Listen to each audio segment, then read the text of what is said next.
اعوذ باللہ من الشیطان الرجیم، بسم اللہ الرحمن الرحیم۔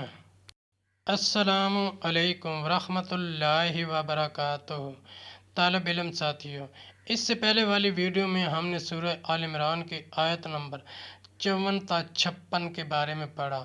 اس ویڈیو میں ہم سورہ آل عمران پارہ نمبر 3 کی آیت نمبر 57 تا 59 کا ترجمہ، تفسیر، عربی، شان نزول کے بارے میں پڑھیں گے اور قرآن کی روشنی میں اہم دینی مسائل بھی سیکھیں گے۔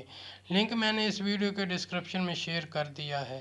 فرمانے والی شان ہے کہ علم حاصل کرنا ہر مسلمان مرد عورت پر فرض ہے۔ اے اللہ ہمارے علم میں اضافہ فرما، آمین۔ سورہ آل عمران آیت نمبر 57۔ وَأَمَّا الَّذِينَ آمَنُوا وَعَمِلُوا الصَّالِحَاتِ فَيُوَفِّيهِمْ أَجْرَهُمْ وَاللَّهُ لَا يُحِبُّ الظَّالِمِينَ۔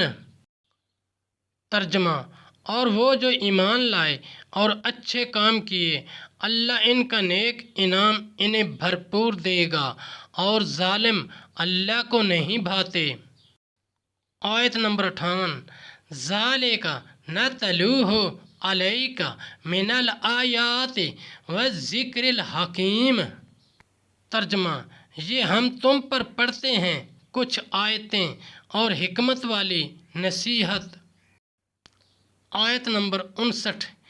اِنَّ مَثَلَ عِیسیٰ عِندَ اللہِ کَمَثَلِ آدَمَ خَلَقَهُ مِن تُرَابٍ ثُمَّ قَالَ لَهُ كُن فَیَکُونُ۔ ترجمہ، عیسیٰ کی کہاوت اللہ کے نزدیک آدم کی طرح ہے۔ اسے مٹی سے بنایا، پھر فرمایا ہو جا، وہ فوراً ہو جاتا ہے۔ تفسیر اور شان نزول۔ نصارہ نے نجران کا ایک وفد سید عالم صلی اللہ علیہ وآلہ وسلم کی خدمت میں آیا اور وہ لوگ حضور اکرم صلی اللہ علیہ وآلہ وسلم سے کہنے لگے، آپ گمان کرتے ہیں کہ عیسیٰ اللہ کے بندے ہیں؟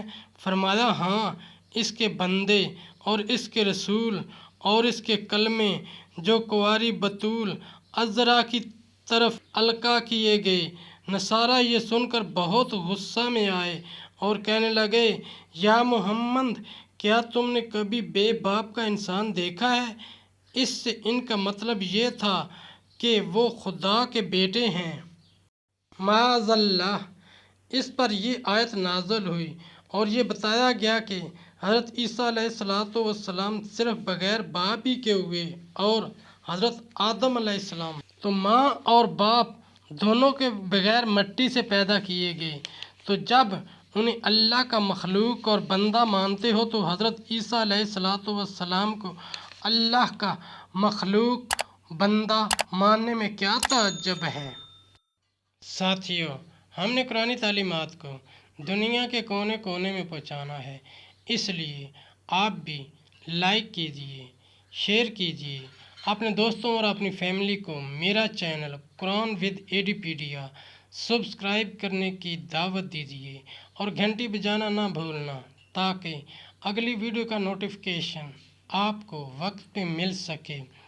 اس صدقہ جاریہ میں آپ بھی حصہ لیجئے۔ اللہ کریم ہم سب کی نیک اور جائز حاجات پوری فرمائے، آمین یا رب العالمین۔